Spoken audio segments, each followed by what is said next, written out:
നമസ്കാരം, മുകേഷ് സ്പീക്കിങ്ങിലേക്ക് സ്വാഗതം.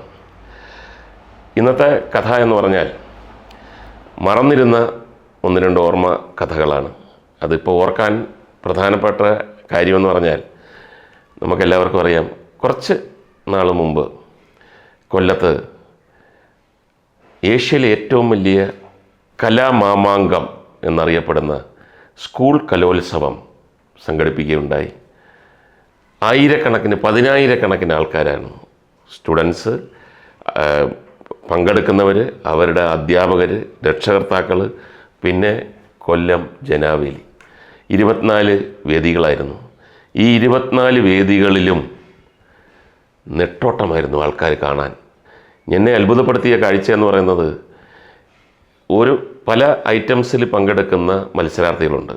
ഒരു സ്ഥലത്ത് അവരുടെ ഐറ്റം കഴിഞ്ഞിട്ട് ലിസ്റ്റ് നോക്കിയിട്ട്, എല്ലാവരുടെയും ഫോണിൽ ലിസ്റ്റ് നോക്കിയിട്ട് അടുത്തത് 10 മിനിറ്റിന് അവിടെ തുടങ്ങും എന്ന് പറഞ്ഞ് ഒരു കാറിലോ ഓട്ടോറിക്ഷയിലോ, അവിടെ ഓട്ടോറിക്ഷ ഫ്രീ ആണ്, ഓട്ടോറിക്ഷക്കാരൊക്കെ അത്ഭുതങ്ങളാണ്. എൻ്റെ ഓട്ടോറിക്ഷയിൽ കുട്ടികൾ കയറുന്നതിന് പൈസ വേണ്ട എന്ന് ആദ്യം തന്നെ തീരുമാനിച്ചു. കാറ്, ബസ്, KSRTC ബസ്, ഇതെല്ലാം ഫ്രീ ആയിട്ട് 24 വേദികളിലോട്ടും പരക്കം പാഞ്ഞുകൊണ്ടിരിക്കുകയാണ്. ആ വിദ്യാർത്ഥികൾ അല്ലെങ്കിൽ ആ മത്സരാർത്ഥികൾ പോകുന്നതിൻ്റെ കൂടെ ഒരുപക്ഷെ അവരുടെ അധ്യാപകർ പോകുമായിരിക്കും, രക്ഷകർത്താക്കൾ പോകുമായിരിക്കും. എനിക്ക് സന്തോഷം നൽകിയത് അതൊന്നുമല്ല, ഓഡിയൻസ് പോവുകയാണ്. മറ്റേ ആ സ്ഥലത്ത് എന്നൊക്കെ പറഞ്ഞിട്ട് അവർ കിട്ടുന്ന വാഹനങ്ങളിലൊക്കെ ഈ മത്സരാർത്ഥികളുടെ കൂടെ സഞ്ചരിക്കുന്ന ഒരു കാഴ്ച, അത് ശരിക്കും പറഞ്ഞാൽ നമ്മളെ മനസ്സ് നിറയ്ക്കുന്നതാണ്. കാര്യം ഇത്രയും ഈ കുട്ടികൾ, ഈ പ്രായത്തിലുള്ള കുട്ടികൾക്കുള്ള പ്രോത്സാഹനമാണ്, അവർക്കൊരു ഇൻസ്പിറേഷനാണ്. അപ്പോൾ ഇതിനകത്ത് പങ്കെടുക്കാത്ത ആൾക്കാർക്ക് ഇത്രയും പരിഗണനയും സ്നേഹവും ആദരവും ഒരു ജനത ഇങ്ങനെ നൽകുമ്പോൾ, അതിൻ്റെ കൂട്ടത്തിൽ ഗവൺമെൻറ് ഒഫീഷ്യൽസ്, മന്ത്രി ഉൾപ്പെടെ പല മന്ത്രിമാർ, MLA മാർ, കൊല്ലം ജില്ലയിലുള്ള എല്ലാ MLA മാരും ഇങ്ങനെയൊക്കെ ഇവരെ ഈ മത്സരം സംഘടിപ്പിക്കുവാനൊക്കെ ഉള്ള ആ ഉഷാർ കാണുമ്പോൾ ഭയങ്കരമായ ആത്മവിശ്വാസവും ഇൻസ്പിറേഷനുമാണ് വരുന്നത്. അപ്പോൾ അങ്ങനെ നിന്നപ്പോൾ പല സന്ദർഭങ്ങളിലും ഞാൻ ഈ കലോത്സവങ്ങളിലൂടെ കയറി വന്ന ആളാണ്. എല്ലാവരും ഒരു ഓർമ്മ, കലോത്സവ ഓർമ്മ. ഞാൻ ശരിക്കും പറഞ്ഞ കലോത്സവ ഓർമ്മ ഇങ്ങനെ സ്മൃതിയിൽ നിൽക്കുകയായിരുന്നു. പെട്ടെന്ന് ഇങ്ങനെ ഒരു ആവശ്യം വന്നപ്പോൾ, പല ഓർമ്മകൾ വന്നപ്പോൾ, ഒരുപാട് TV-ക്കാർക്കും ഇത് കണക്ക് ബൈറ്റ് എടുക്കുന്നവർക്കൊക്കെ കൊടുക്കാൻ പറ്റി, പ്രസംഗിക്കാൻ പറ്റി. കുട്ടികൾ കൂട്ടമായിട്ട് വരുമ്പോൾ അവരാവശ്യപ്പെടുന്നതനുസരിച്ച് അവർക്ക് പറഞ്ഞു കൊടുക്കാൻ പറ്റി. അപ്പോൾ അതിനകത്തുള്ള 2 കലാലയ ഓർമ്മകൾ, ഈ മത്സരം എന്ന് പറയുന്ന അതിൻ്റെ പിരിമുറുക്കം, ആ ഓർമ്മകളാണ് ഇപ്പോൾ പ്രാവശ്യം പങ്കുവെക്കുന്നത്. 2 തരത്തിലുള്ള ചിന്തകളുള്ള ആൾക്കാരുണ്ട് ഈ മത്സരത്തിനെ പറ്റി പറയുമ്പോൾ. ഒരു സംഘം, രണ്ടുപേരുടെയും ശരിയുണ്ട് തെറ്റുമുണ്ട്. ഒരു സംഘം പറയുന്നു മത്സരങ്ങൾ പാടില്ല, കുട്ടികൾ കലാകാരന്മാരാകാൻ വേണ്ടി പഠിക്കണം, നൃത്തമാണെങ്കിലും സംഗീതമാണെങ്കിലും അഭിനയമാണെങ്കിലും ഒക്കെ ആ മത്സരം വന്നിട്ട് അവരുടെ മനസ്സ് കലുഷമാകാൻ സമ്മതിക്കരുത്. ആ അനാവശ്യ വാശിയിൽപ്പെട്ട് അവരുടെ ആ ഒരു ആശങ്കയും അനാവശ്യമായിട്ടുള്ള മാനസിക പിരിമുറുക്കവും ഉണ്ടാക്കാൻ പാടില്ല എന്ന് പറയുന്ന ഒരു വശം സത്യമായിരിക്കാം. മറുവശം, മത്സരത്തിൽ പങ്കെടുത്തെങ്കിൽ മാത്രമാണ് മുന്നോട്ട് വരാൻ പറ്റത്തുള്ളൂ, അപ്പോഴാണ് ആത്മവിശ്വാസം ശരിക്കും വരുന്നത്. രണ്ടിനകത്തും ശരിയും തെറ്റുമുണ്ടെന്നാണ് എനിക്ക് തോന്നുന്നത്. പക്ഷെ ഞാൻ പറയുന്നു, ഞാൻ തിരിഞ്ഞു നോക്കുമ്പോൾ ഒരുപാട് മത്സരങ്ങളിൽ പങ്കെടുത്ത്, കൂടുതലും പരാജയപ്പെട്ട മത്സരങ്ങളാണ്. ആ വിജയിച്ച മത്സരങ്ങൾ, പരാജയപ്പെടുമ്പോൾ ഉണ്ടാകുന്ന നമ്മളുടെ അനുഭവങ്ങൾ, ഇതെല്ലാം കൂടെ കൂട്ടിച്ചേർക്കുമ്പോഴാണ് പല സ്ഥലത്തും നമുക്ക് ധൈര്യമായിട്ട് ഓഡിയൻസിന് എന്തെങ്കിലും തരത്തിലുള്ള ഒരു ചെറിയ ഡിസ്റ്റർബൻസ് ഉണ്ടായാൽ അതിൻ്റെ മുകളിൽ വരാൻ ഉള്ള കെൽപ്പ് നൽകിയത് മത്സരങ്ങൾ തന്നെയാണ്. അപ്പോൾ എൻ്റെ അങ്ങനെയുള്ള 1-2 മത്സരങ്ങളെ പറ്റിയാണ് ഈ പ്രാവശ്യം പറയുന്നത്. ആദ്യ മത്സരം, ഞാൻ കോളേജിൽ പഠിച്ചുകൊണ്ടിരുന്ന സമയത്ത് ശരിക്കും മിമിക്രി എന്ന് പറയുന്നൊരു കലയിലേക്ക് വന്നു. അത് എങ്ങനെ വന്നു എന്നൊക്കെ ഉള്ളത് ഞാൻ വേറെ എപ്പിസോഡിൽ പറയാം.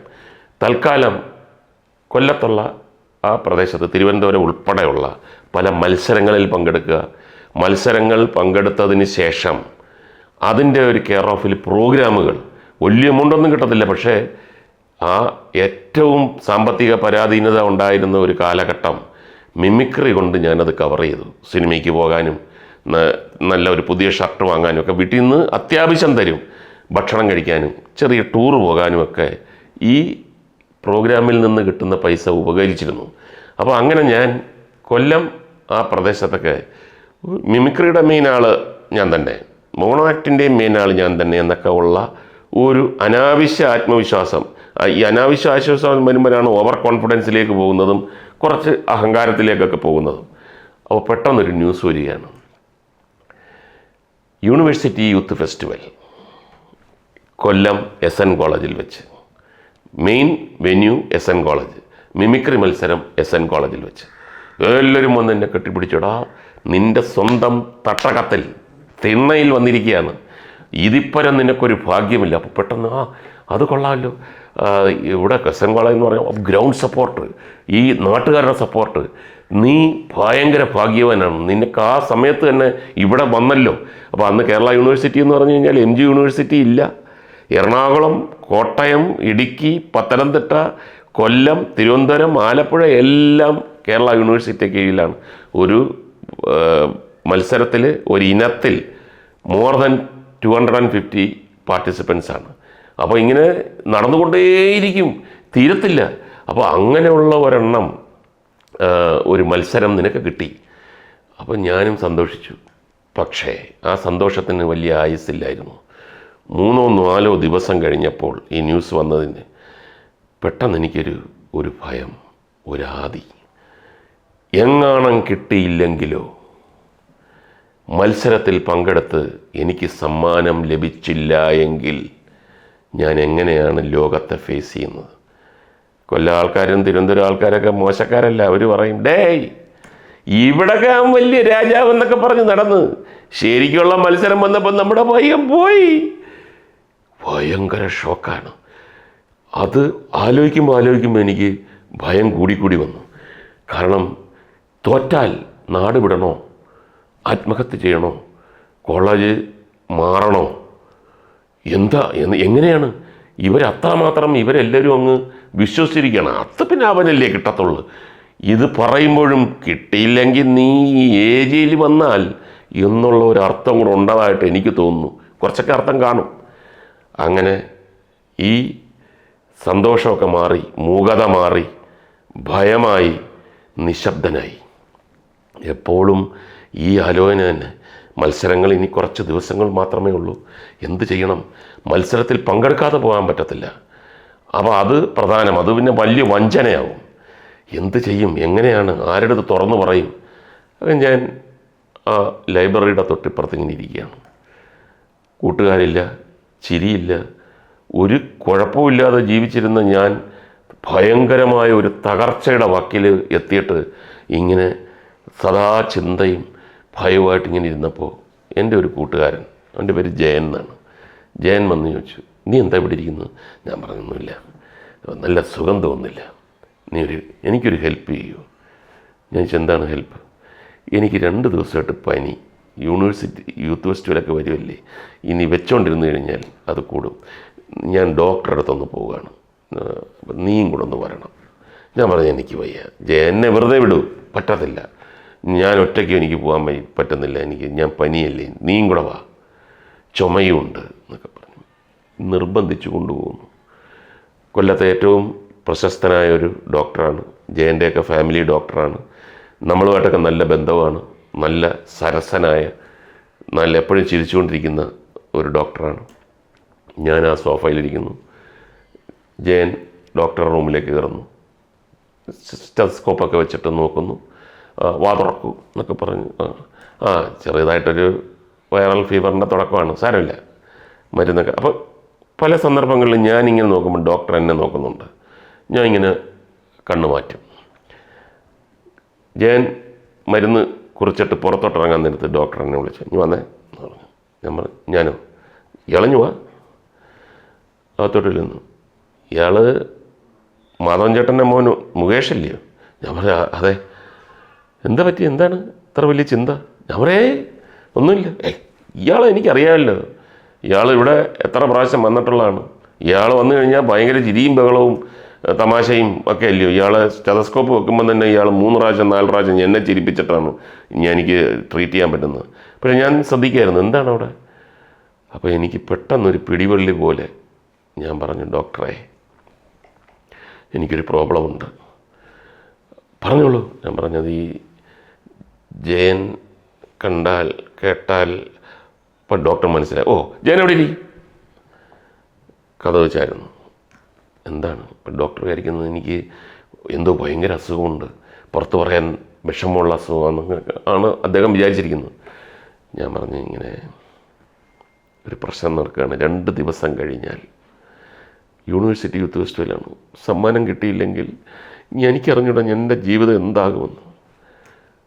എല്ലാം കേട്ടതിന് ശേഷം ഡോക്ടർ എന്നെ നോക്കി ഒന്ന് ചെറുതായിട്ട് ചിരിച്ച് എന്നിട്ട് പറഞ്ഞു, മുകേഷിനിപ്പോൾ എന്താ വേണ്ടത്? എനിക്ക് സമ്മാനം, അല്ലെങ്കിൽ അതിനൊരു പോംവഴി. ഫസ്റ്റ് പ്രൈസ് പോരെ? ഫസ്റ്റ് പ്രൈസ് കിട്ടുമോ? ഫസ്റ്റ് പ്രൈസ് മതിയോ? ഫസ്റ്റ് പ്രൈസ് കിട്ടിയാൽ പ്രശ്നം സോൾഡ്. ഞാനാരോന്നറിയാം. ഞാൻ പറഞ്ഞു, ഡോക്ടർ കൊല്ലത്തെ ഏറ്റവും വലിയ ഡോക്ടർ. എന്നാൽ നിങ്ങളറിയാത്ത ഒരു മുഖം കൂടെ എനിക്കുണ്ട്, ഒരു പഠിപ്പും കൂടെ എനിക്കുണ്ട്. അത് എനിക്കറിഞ്ഞൂടാ ഡോക്ടർ. ഞാനൊരു ജ്യോത്സ്യനും കൂടാണ്. ജ്യോതിശാസ്ത്രം ഞാൻ പഠിച്ചിട്ടുണ്ട് എത്രയോ കാലം. ഇൻട്രസ്റ്റ്, അതിനകത്തുള്ളൊരു പാഷൻ തോന്നിയിട്ട് തുടങ്ങിയതാണ്. പക്ഷേ അതൊരു വലിയ ശാസ്ത്രമാണ്. ഞാൻ പറഞ്ഞു, അയ്യോ അത് അത്ഭുതമായിരിക്കും. സാധാരണ ഡോക്ടർമാർ ജ്യോത്സ്യത്തിനൊക്കെ എതിരല്ലയോ? അതറിഞ്ഞൂടാത്തത് കൊണ്ടാണ്. എനിക്ക് വളരെ ചെറിയ പ്രായം മുതൽ പഠിക്കുന്നു. അപ്പോൾ ഇയാൾക്ക് ഫസ്റ്റ് പ്രൈസല്ലേ വേണ്ടത്? അതെ. അകത്തോട്ട് ചെന്നിട്ട് ഒരു ചരട് പോലൊരു സാധനം അത് ഇങ്ങനെ കൊണ്ടുവന്നിട്ട് എൻ്റെ കയ്യിൽ പിടിച്ചിട്ട് എന്തോ ചില കെട്ടി എൻ്റെ കയ്യിലിങ്ങനെ കെട്ടിയിട്ട് പറഞ്ഞു, 1ാം സമ്മാനം വാങ്ങി വരൂ. പിന്നെ സമ്മാനം കിട്ടി കൂടുതൽ ഇതിന് കെട്ടിക്കൊണ്ടിരിക്കരുത്. അപ്പം തന്നെ വന്ന് ഞാനത് അഴിച്ചു കളയും. ഓക്കെ? ഞാനൊരു പുതിയ മനുഷ്യനായി. ഇത്രയും ആത്മവിശ്വാസം എൻ്റെ ജീവിതത്തിൽ വന്നിട്ടില്ല. കാര്യം കുറുക്ക് വഴിയിലൂടെ അടിച്ചെടുത്തിരിക്കുകയാണ് 1ാം സമ്മാനം കേരള യൂണിവേഴ്സിറ്റിയുടെ. ഞാൻ വന്ന പോലെയല്ല തിരിച്ചു പോകുന്നത്. ജയൻ്റെ അടുത്ത് തമാശ, പുറത്ത് വരുന്ന ലൈബ്രറിയുടെ മുമ്പിൽ എൻ്റെ തമാശ കേട്ട് പൊട്ടിച്ചിരിക്കുന്നു. അപ്പോൾ പലരും എൻ്റെ അടുത്ത് പറഞ്ഞു, ഡാ നിൻ്റെ മത്സരത്തിനൊക്കെ പങ്കെടുത്താ. അപ്പോൾ അന്ന് ജയൻ്റെയൊക്കെ ഡയലോഗുണ്ട്, ആണായി പിറന്നവൻ ഒരിക്കലേ മരിക്കൂ, കൂടെ കൂടെ മരിക്കാറില്ല. ഞാൻ ആണാണ്, എന്തിന് പേടിക്കുന്നു, എന്തിന് ആ ഭയന്ന് മരിക്കുന്നു? വരും, നമ്മൾ 1ാം സമ്മാനം നേടും. സാധനം കയ്യിലുണ്ടല്ലോ, അപ്പോൾ അത് തടവിക്കൊണ്ടാണ് ഞാൻ 1ാം സമ്മാനം നേടും. എന്നെ തോൽപ്പിക്കാൻ ഒരുത്തനും പറ്റില്ല. എന്തൊരു ആത്മവിശ്വാസമാണ്. ഇതാണ് ശരിക്കും അവൻ കലാകാരനാണ്. ശരിക്കുള്ള കലാകാരന്മാർക്ക് മാത്രമേ ഇത്രയും ആത്മവിശ്വാസം വരത്തുള്ളൂ. മത്സരം വരുന്നു, നെട്ടോട്ടം ഓടുകയാണ് എല്ലാവരും. മത്സരാർത്ഥികൾ അങ്ങോട്ട് ഓടുന്നു, ഇങ്ങോട്ട് ഓടുന്നു. ഒരു നാരങ്ങ വെള്ളം പറഞ്ഞിട്ട് കിട്ടുന്നില്ലല്ലോ, ഇവിടെ ഒരു പച്ചവെള്ളം കിട്ടത്തില്ലയോ? നിങ്ങൾ തൊണ്ട വരളുന്നു. ഞാൻ മാത്രം ഒരു ചെറിയ തടിക്കസ്റ്റേറ്റിൽ ഇങ്ങനെ ഇരിക്കുകയാണ്. ഇങ്ങനെ തടവുന്നു. സാധനം നമ്മുടെ കയ്യിലുണ്ട്. അപ്പോൾ എല്ലാവരും പറയും, നിനക്ക് ഒരു ടെൻഷനും ഇല്ലേ? എടാ ആണായി പിറന്നവാ അറിയാം, ഞാൻ കുറേ ഡയലോഗ് കേട്ടിട്ടുണ്ടെന്ന് പറഞ്ഞിട്ട് ആൾക്കാർ ബോറടിച്ചു നമ്മളെ ഈ ഡയലോഗ് കേട്ടിട്ട്. അപ്പം ഡോക്ടറിൻ്റെ ആ ചരടിൻ്റെ ബലത്തിൽ ഞാനിങ്ങനെ നിൽക്കുകയാണ്. എൻ്റെ പേര് വിളിക്കുന്നു, നേരെ പോകുന്നു. എൻ്റെ മുഖത്ത് ഇങ്ങനൊരു ആത്മവിശ്വാസം ഒരു മത്സരാർത്ഥിയുടെ മുഖത്തില്ല. എല്ലാവരും ഈ ഫങ്കെന്ന് പറയും, ചിരിക്കാൻ ശ്രമിച്ചാലും അന്നത്തെ പ്രായവും അന്നത്തെ ഭയവും എത്രയോ ആൾക്കാരെ വിളിച്ചിട്ടാണ് ഈ മത്സരാർത്ഥിയെ വിളിക്കുന്നത്. അതിൻ്റെ ക്ഷീണവും, വായിൽ വെള്ളമില്ല, ഇങ്ങനെ വന്നിട്ട് ചിരിക്കുന്നതൊക്കെ തന്നെ ബഹുമാന്യ സുഹൃത്തുക്കളെ എന്നൊക്കെ പറഞ്ഞിട്ട് നമുക്കറിയാം ഇവൻ ഇപ്പം പൊട്ടിത്തെറിക്കും, ഇപ്പം പൊട്ടിക്കരയും എന്ന് പറഞ്ഞു. ഞാൻ മാത്രം വന്നിട്ട് എന്നിവിടെ അവതരിപ്പിക്കാൻ പോകുന്ന എൻ്റെ ഇതൊക്കെ ആൾക്കാർ പറഞ്ഞു, പ്രോഗ്രാം വേണ്ടടാ, നിൻ്റെ ഒരു ആത്മവിശ്വാസം കണ്ട അപ്പം സമ്മാനം തരും. തിരിച്ചു വരുന്നു. എല്ലാവരും പറഞ്ഞു, ചിലർ പറഞ്ഞു എൻ്റെ തെറ്റിപ്പോയുടെ ആ ലാസ്റ്റ് ഐറ്റം സ്നാമർ ചെയ്തു, പിന്നെ സൗണ്ട് വന്നില്ല എന്നൊക്കെ പറഞ്ഞു പലരും. പക്ഷെ നീ ഗംഭീരമായിരുന്നു.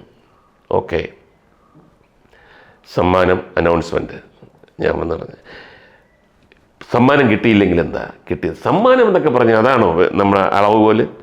കിട്ടിയില്ലെങ്കിലും നമ്മൾ മുന്നോട്ട് പോകും. ഒരു തടവ്. ഒന്നാം സമ്മാനം മുകേഷ് ബാബു. എനിക്ക് മാത്രം വലിയ അത്ഭുതമില്ല, പക്ഷേ സന്തോഷം. എല്ലാവരോടും എന്നെ പൊക്കിയെടുക്കുന്നു, ഭയങ്കര ബഹളം. എന്നിട്ട് പലരും പറയുന്നുണ്ട്, ഡാ നീ ജീവിതത്തിൽ വലിയ നിലയിലെത്തും, എന്തൊരു തൻ്റെ ഇടമാണോ നിനക്കെന്നൊക്കെ പറഞ്ഞു. പിറ്റേ ദിവസം രാവിലെ മനോരമ പേപ്പറിൽ എൻ്റെ ചെറിയൊരു ഫോട്ടോയും വന്നു. മിമിക്രി മത്സരത്തിൽ ഒന്നാം സമ്മാനം നേടിയ കൊല്ലംകാരനായ മുകേഷ്. കൊല്ലത്തെ ആ പത്രത്തിൽ വന്നു. ജീവിതത്തിൽ ആദ്യമായിട്ടാണ് എൻ്റെ ഒരു പടം ഒരു പേപ്പറിൽ അച്ചടിച്ച് വരുന്നത്, അതും സിംഗിൾ. അത് വളരെ അലക്ഷ്യമായിട്ട് ഞാൻ കക്ഷത്ത് വെച്ച് വേറെ 2 പേപ്പർ വാങ്ങുകയും ചെയ്തു സൂക്ഷിക്കാൻ. അപ്പം അന്ന് 1-2 സ്ഥലത്തൊക്കെ വീടുകളിലൊക്കെ പോയപ്പോഴത്തേക്ക് എല്ലാവരും അറിഞ്ഞ് എല്ലാവരും അപ്രിഷ്യേറ്റ് ചെയ്യുന്നുണ്ട്. അപ്പോൾ ചുമ്മാ ഇങ്ങനെ പേപ്പർ ഇങ്ങനെ ലക്ഷ്യമായിട്ട് ഇടുക. മിമിക്രിയുടെ ന്യൂസ് വന്ന പേപ്പറാണ്, അതിപ്പോൾ ഇവിടെ ആയിപ്പോയെന്നെ. നോക്കട്ടെ എപ്പോൾ എടുത്ത് ഈ ഫോട്ടോ എന്നുള്ളതാണ് ഞാൻ ആലോചിക്കുന്നത് എന്നൊക്കെ പറഞ്ഞ് പോകുന്നു. നേരെ പോകേണ്ടത് ചരടഴിച്ചിടണം. വളരെ ഇമ്പോർട്ടൻ്റ് ആയിട്ട് പവർഫുള്ളായിട്ടുള്ള ചരടാണ്. സമ്മാനം കിട്ടിക്കഴിഞ്ഞാൽ അഴിച്ചു കളഞ്ഞില്ലെങ്കിൽ വേറെ കുഴപ്പമുണ്ടാവുമെന്നാണ് ഡോക്ടർ പറഞ്ഞിരിക്കുന്നത്. നേരെ ഡോക്ടറെ അടുത്ത് ചെന്നു. ഇപ്പോൾ ഡോക്ടർ അവിടെ എന്തോ ചികിത്സിച്ചുകൊണ്ടിരിക്കുകയാണ്. ആരെയോ പുറത്ത് നിന്നിട്ട് മനോരമ പേപ്പർ ഡോക്ടറിന് ഈ പറഞ്ഞ കണക്ക് ഒരു ഭാവവും ഇല്ല. അവിടെ സുഖമില്ലേ? ഞാൻ പറഞ്ഞത് അല്ല, അറിഞ്ഞില്ലേ അവിടെ ഇരുന്നീ. ഞാൻ അവിടെ ഇരുന്ന് പുള്ളിയെ ചികിത്സിച്ച് പോയതിന് ശേഷം അവിടെ ഇയാളെന്ത് കുറേ നേരമായിട്ട് കഥകളി പഠിക്കുന്നത്. ഇയാൾ അവിടെ നിന്ന് കയ്യും കാലുമൊക്കെ കാണിക്കുന്നത്. ആ ഇരിക്കുന്ന രോഗി എന്ത് വിചാരിക്കും? ഒരു ഡോക്ടറെ നോക്കിയിട്ട് കോക്കറി കാണിക്കുന്നത്. ഞാൻ പറഞ്ഞു കോക്കറിയല്ല, മനോരമ എടുത്ത്. ഡോക്ടർ അറിഞ്ഞില്ലേ? രാവിലെ പേപ്പർ ഇവിടെ മനോരമയല്ലേ വരുന്നത്, ഇവിടെ ദാ എൻ്റെ ഫോട്ടോ. അപ്പം ഡോക്ടറിനെ അപ്രിഷ്യേറ്റ് ചെയ്യാൻ വേണ്ടി ഞാൻ പോവുകയാണ്. വേറെ ലോകത്തെ ഏത് ജ്യോത്സ്യനാണെങ്കിലും അല്ലെങ്കിൽ ഇങ്ങനെ പറഞ്ഞ് പ്രഡിക്റ്റ് ചെയ്ത ഒരാൾ ഇത്തരത്തിലുള്ള ഒരു സന്ദർഭത്തിൽ ആളുകൾ ഇപ്പം എങ്ങനെയുണ്ട് എൻ്റെ കഴിവ്? ഞാൻ പറഞ്ഞ ഇങ്ങനെ പല കാര്യങ്ങളും ഞാൻ പ്രതീക്ഷിക്കുന്നു ഡോക്ടറുടെ അടുത്ത്. അതിനെ പ്രോത്സാഹിപ്പിക്കാൻ വേണ്ടി ഞാൻ റെഡിയായി നിൽക്കുകയാണ്. അപ്പം വരുന്ന വഴിക്ക് ഞാനൊരു വലിയ തീരുമാനമെടുത്തു. ഇനി അസുഖം വന്നാലും ഈ ഡോക്ടർ, മത്സരം വന്നാലും ഈ ഡോക്ടറെ വിട്ട് ജീവിതത്തിലൊരു കളിയില്ല. അങ്ങനെ തീരുമാനിച്ച് ഉറപ്പിച്ച് വരികയാണ്. പക്ഷേ ഡോക്ടറിന് ഒരു ഭാവവുമില്ല. ഇനി ഞാൻ മറ്റേ സാധനം ഇയാളെന്തോലെ ഇത്രയും ഇങ്ങനെ എനർജി ആയിട്ട് ഇങ്ങനെ തുള്ളിച്ചാടേണ്ട ആവശ്യം എന്ത്? ഏത് സാധനം? മറ്റേ പവർഫുൾ സാധനം, ഇത് പൊട്ടിച്ച് കളയട്ടെ അല്ലെങ്കിൽ ദോഷം വരുമെന്ന് പറഞ്ഞു. അങ്ങനെ ഞാൻ പറഞ്ഞിരുന്നു കഞ്ഞെടുത്ത്. അവിടെ ഇരുന്നുകൊണ്ട് തന്നെ ഒരു ബഹുമാനവും ഇല്ലാതെ ആ ചരടിങ്ങനെ വലിച്ച് പൊട്ടിച്ചിട്ട് ജനലിൽ കൂടെ ഒറ്റ കയറി. ഞാൻ പറഞ്ഞല്ല, അത് ഭയങ്കര പവർഫുള്ളായിട്ടുള്ള ഡോക്ടർ, അത് വളരെ ഇയാൾക്ക് ഞാൻ ആരെന്നറിയാം. ഞാൻ പറഞ്ഞു ഡോക്ടറും ജ്യോതിഷരും ഡോക്ടറാണ്. ജ്യോതിശാസ്ത്രം അത് വലിയ വേറൊരു ശാസ്ത്രമാണ്. അത് പഠിക്കാനുള്ള സമയവും കിട്ടിയിട്ടില്ല, അത് ഞാൻ പഠിച്ചിട്ടുമില്ല. മനഃശാസ്ത്രം എന്ന് പറഞ്ഞൊരു ശാസ്ത്രമുണ്ട്, അത് ഞാൻ കുറച്ച് പഠിച്ചിട്ടുണ്ട്. ഇയാൾ മെനഞ്ഞാന്ന് 2 ദിവസം മുമ്പ് ഇവിടെ വന്നപ്പം ഇയാളുടെ മുഖം കണ്ടപ്പോൾ എനിക്ക് മനസ്സിലായി ഇയാൾക്ക് നല്ലൊരു ട്രീറ്റ്മെൻറ്റാണ്. മനഃശാസ്ത്രപരമായിട്ട് ഇയാളെ ഒന്ന് പൊക്കിയെടുക്കേണ്ട ചുമതല എനിക്കുണ്ടെന്ന് തോന്നി. ഒരു കൊല്ലംകാരനായതുകൊണ്ടും തൻ്റെ ഫാദറിൻ്റെ ഒരു ഫ്രണ്ടായതുകൊണ്ടും. അതുകൊണ്ട് ചരടും ചിരടുന്നൊക്കെ അതൊക്കെ ഞാൻ എൻ്റെ ഒരു ഡ്രാമയായിരുന്നു. ചില ശക്തിയുള്ള ചരട് കാണുമായിരിക്കും, നമുക്കറിഞ്ഞൂടാ, എനിക്കറിഞ്ഞൂടാ. അപ്പോൾ അങ്ങനെ വന്നപ്പം ഇയാളെ കണ്ട് ആ മുഖം കണ്ടപ്പോൾ, ആ പ്രസരിപ്പില്ലായ്മ കണ്ടപ്പോൾ, ആ കണ്ണുകളിലേക്ക് നോക്കിയപ്പം ആ ഭയങ്കരമായ ആത്മവിശ്വാസക്കുറവാണ്. ഒരു മനുഷ്യന് ഇപ്പം തനിക്ക് പാരൻറ്റേജ്, അതായത് അച്ഛനും അമ്മയും അഭിനേതാക്കളാണ്, കലയുണ്ട് കുടുംബത്തിൽ, ആരോഗ്യമുണ്ട്, അത്യാവശ്യം വിദ്യാഭ്യാസമുണ്ട്, പിന്നെ കാണാൻ ഇയാൾ വലിയ കുഴപ്പമില്ല, എല്ലാം കൊണ്ടും ഇയാൾ ഏത് ജോലി ചെയ്യാനും അർഹനാണ്. എന്നാൽ ഇതെല്ലാം ഉണ്ടായിട്ട് ആത്മവിശ്വാസമില്ലെങ്കിൽ വട്ടപൂജ്യമല്ലേ ഇവിടെ. ആത്മവിശ്വാസമില്ലാതെ ലോകത്ത് ആരെങ്കിലും എന്തെങ്കിലും നേടിയിട്ടുണ്ടോ? അപ്പോൾ അതുകൊണ്ട് ഒരു ചരടിൻ്റെ ഒരു ടെക്നിക്കിൽ ഇയാളുടെ ആത്മവിശ്വാസം ഇപ്പം മനസ്സിലായില്ലേ? ആത്മവിശ്വാസം ഉണ്ടെങ്കിൽ നേടാൻ പറ്റാത്ത ഒന്നുമില്ലെന്ന്.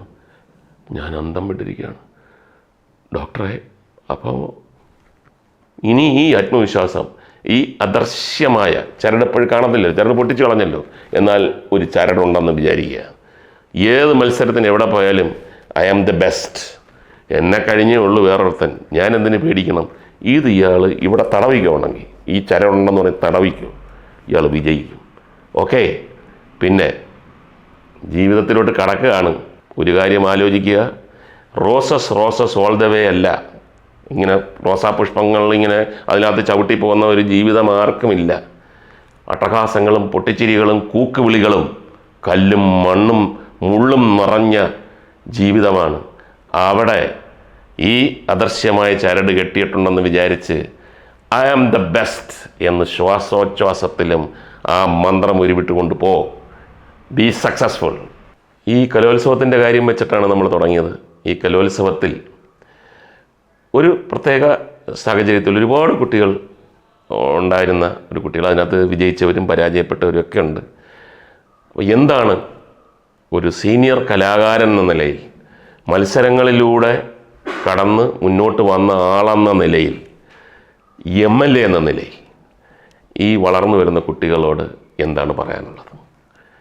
വലിയ കുരുക്കുന്ന ചോദ്യമാണ്. കാര്യം ഞാൻ സ്കൂളിൽ പഠിക്കുമ്പോൾ അല്ലെങ്കിൽ കോളേജിൽ പഠിക്കുമ്പോൾ സീനിയറായിട്ടുള്ള, ലോകം കണ്ട ഒരുപാട് അനുഭവങ്ങളുള്ള ആൾക്കാർ പറയുന്ന പ്രസംഗങ്ങൾ, നമ്മളുടെ അടുത്ത് പറഞ്ഞിട്ടുള്ള കാര്യങ്ങൾ, ഇതെല്ലാം ഇപ്പോഴും ഞാൻ ഓർത്തിരിക്കുന്നത്. കാര്യം അത് ഡെലിക്കേറ്റായിട്ടുള്ള ഒരു പ്രായമാണ്.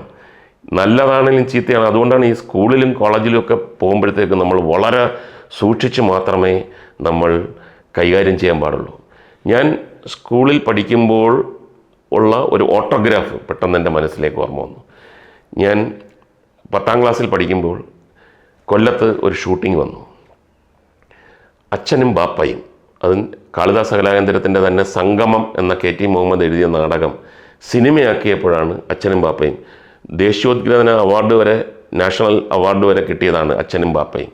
അപ്പോൾ അച്ഛനും ബാപ്പയിൽ സിനിമാ താരങ്ങൾ മുഴുവൻ കൊല്ലത്തുണ്ട്. പല സന്ദർഭങ്ങളിലും ഞാൻ ഇങ്ങനെ സിനിമാ താരങ്ങളും ഷൂട്ടിങ്ങിനെ കാണാനൊക്കെ ഞാനിങ്ങനെ വീട്ടിൽ നിന്ന് പോയിട്ടുണ്ട്.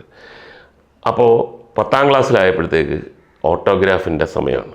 അപ്പോൾ നല്ലൊരു ഓട്ടോഗ്രാഫും ഒക്കെ വാങ്ങി വെച്ചിട്ടുണ്ട്. അപ്പോൾ കൂടെയുള്ളവരെ ഞെട്ടിക്കാൻ വേണ്ടി ഞാൻ സിനിമാ താരങ്ങളുടെ ഓട്ടോഗ്രാഫ് എനിക്ക് മാത്രമേ ചാൻസ് ഉള്ളൂ കിട്ടാൻ. അപ്പോൾ ഞാനിങ്ങനെ ഓട്ടോഗ്രാഫുമായിട്ട് ഷൂട്ടിംഗ് സ്ഥലത്ത് വന്നു. അപ്പോൾ എൻ്റെ അവിടെ കൂടെയുള്ള ഒരാളും കൂടെ ഉണ്ട്. അപ്പോൾ അയാൾ പറഞ്ഞത് O. മാധവൻ്റെ മകനാണ്. നാടകത്തിൽ കൊട്ടാരക്കര ശ്രീധരൻ നായർ ചേട്ടൻ എടുക്കുന്ന റോൾ നാടകത്തിലെടുത്തത് ഇവൻ്റെ അച്ഛനാണ്. 10ാം ക്ലാസ്സിൽ പഠിക്കുകയാണ്. അപ്പം ഞാൻ ബഹദൂർ ഖാൻ എന്ന് പറഞ്ഞാൽ ഏറ്റവും വലിയ കൊമേഡിയനാണ്. അന്നും ഇന്നും കോമഡിയൻ എന്ന് പറഞ്ഞാൽ ഏറ്റവും നല്ല റോളുകളും ചെയ്തിട്ടുണ്ട് അദ്ദേഹം. അപ്പോൾ അങ്ങനെ ഉള്ള ഒരാളിൻ്റെ ഓട്ടോഗ്രാഫ് വെച്ച് തുടങ്ങാം. അങ്ങനെ ഞാൻ പറഞ്ഞു, എനിക്ക് ബഹദൂർ ഖായുടെ ഓട്ടോഗ്രാഫ് ഒന്ന് വേണം. അപ്പം എൻ്റെ സ്ക്രിപ്റ്റ് റൈറ്റർ KT മുഹമ്മദ്, അദ്ദേഹം വലിയ സാഹിത്യകാരനാണ്, അദ്ദേഹം അവിടെ തിരിപ്പുണ്ട്. അപ്പോൾ അദ്ദേഹത്തിന് എന്നെ അറിയാം. അപ്പോൾ അദ്ദേഹത്തിൻ്റെ അടുത്ത്, എന്താ മോനെ? അല്ല, ബഹദൂർ ഖായുടെ ഒരു ഓട്ടോഗ്രാഫ് വേണം. ഒരു ഓട്ടോഗ്രാഫ് എഴുതിക്കൂടെ? അതിനെന്താ എന്ന് പറഞ്ഞിട്ട് പുള്ളി ഒന്ന് ആലോചിച്ച്, അപ്പം അങ്ങനെ ആലോചിച്ചൊന്നും എഴുതണ്ടാവും, എന്തെങ്കിലും ഒന്ന് ചെറുതായിട്ട് എഴുതുന്നു. KT മുഹമ്മദ് പറഞ്ഞല്ല, ഞാൻ എഴുതാം, പക്ഷേ KT ഒന്ന് എന്തെങ്കിലും തെറ്റുണ്ടെങ്കിൽ തിരുത്തി കൊടുക്കണം. അപ്പോൾ എനിക്ക് സന്തോഷമായി. ആരുടെങ്കിലും പറയാമല്ലോ, ബഹദൂർ ഖാൻ എഴുതിയിട്ട് തെറ്റ് ഉണ്ടായിരുന്നത്, അത് തിരുത്തിയത് KT മുഹമ്മദ്. രണ്ടുപേരും വളരെ ഫേമസ് ആയിട്ട് ആൾക്കാരാണ്. അപ്പം അദ്ദേഹം എഴുതി, 4 വരി എഴുതി. എന്നിട്ട് KT മുഹമ്മദിൻ്റെ അടുത്ത് പറഞ്ഞു, തെറ്റുമല്ലോ ഉണ്ടോ തിരുത്താൻ? അദ്ദേഹം പറഞ്ഞു, ഒരു തെറ്റുമില്ല, ഇത് ഗംഭീരമായി കൊടുത്തു. അദ്ദേഹം എഴുതിയത് ഞാൻ വായിച്ചു. O. മാധവൻ നിൻ്റെ അച്ഛനാണ്, എൻ്റെ സുഹൃത്താണ്, അതിപ്രശസ്തനാണ്. നിന്നിലൂടെ നിൻ്റെ അച്ഛനെ അറിയുന്നതാണ് എൻ്റെ സന്തോഷം, എൻ്റെ ആഗ്രഹം, എൻ്റെ പ്രാർത്ഥന. ആ പ്രായത്തിലുള്ള ഒരു കുട്ടിക്ക് ഇതിൽ പരം ഒരു മോട്ടിവേഷനും ഒരു സന്തോഷവും ഉണ്ടാകുന്ന ഒരു ഓട്ടോഗ്രാഫിൻ്റെ വരികൾ ഞാൻ കണ്ടിട്ടില്ല. അപ്പോൾ അത് മനസ്സിൽ വെച്ചുകൊണ്ട് ഞാൻ പറയുന്നു. കാര്യം നമ്മൾ ചില നിമിത്തങ്ങൾ നമ്മുടെ മനസ്സിൽ പതിയും. നിങ്ങളുടെ അടുത്ത് എനിക്ക് പറയാനുള്ളത്, വളരെ വർഷങ്ങൾക്ക് മുമ്പ് തിരുനക്കര മൈതാനത്ത് ഒരു മത്സരം നടക്കുകയാണ്, ഇൻ്റർ കോളേജിയറ്റ് മത്സരം. അവിടെ പിന്നീട് പ്രശസ്തരായ ഡയറക്ടർ സിദ്ദിഖ്, ഡയറക്ടർ ലാല്, സൈനുദ്ദീന്, ഞാൻ, ഇങ്ങനെ പല ആൾക്കാരും തമ്മിൽ അറിഞ്ഞുകൂടാ പല കോളേജുകളിൽ നിന്നും അവിടുത്തെ മത്സരത്തിൽ, മിമിക്രി മത്സരത്തിൽ പങ്കെടുക്കാൻ വേണ്ടി വന്നു. പിൽക്കാലത്താണ് അറിയുന്നത് നമ്മളെല്ലാവരും അവിടെ ഉണ്ടായിരുന്നു എന്നുള്ളത്. പറഞ്ഞു വരുന്നത്, ഞങ്ങൾക്ക് 4 പേർക്കും ഒരു സമ്മാനവും കിട്ടിയില്ല. സമ്മാനം വേറെ ആൾക്കാർക്കായിരുന്നു. അതിൻ്റെ അർത്ഥം, കഥയുടെ സാരം, ഇവിടെ സമ്മാനം കിട്ടുന്നതല്ല കലാജീവിതത്തിൻ്റെ മാനദണ്ഡം. സിൻസിയറായിട്ട് അധ്വാനിച്ച് അതിനകത്ത് കോൺസെൻട്രേറ്റ് ചെയ്ത് മുന്നോട്ട് പോകുന്നവർക്കാണ് ജീവിതത്തിൽ, കലാജീവിതത്തിൽ പല കാര്യങ്ങളും ചെയ്യാൻ പറ്റുന്നുള്ള ഏറ്റവും വലിയ തെളിവാണിത്. അതുകൊണ്ട് ജയിച്ചതാണെങ്കിലും തോറ്റതാണെങ്കിലും ഒക്കെ ഇവിടെ ഊട്ടി ഉറപ്പിക്കേണ്ടത് ഇതിനപ്പുറമുള്ള സൗഹൃദമാണ്. ഇത് ആ കുട്ടികൾ കേട്ടിട്ട് കൈയടിച്ചു. വളരെ സന്തോഷം. ഇന്നത്തെ എപ്പിസോഡ് ഇവിടെ അവസാനിക്കുന്നു. നന്ദി, നമസ്കാരം.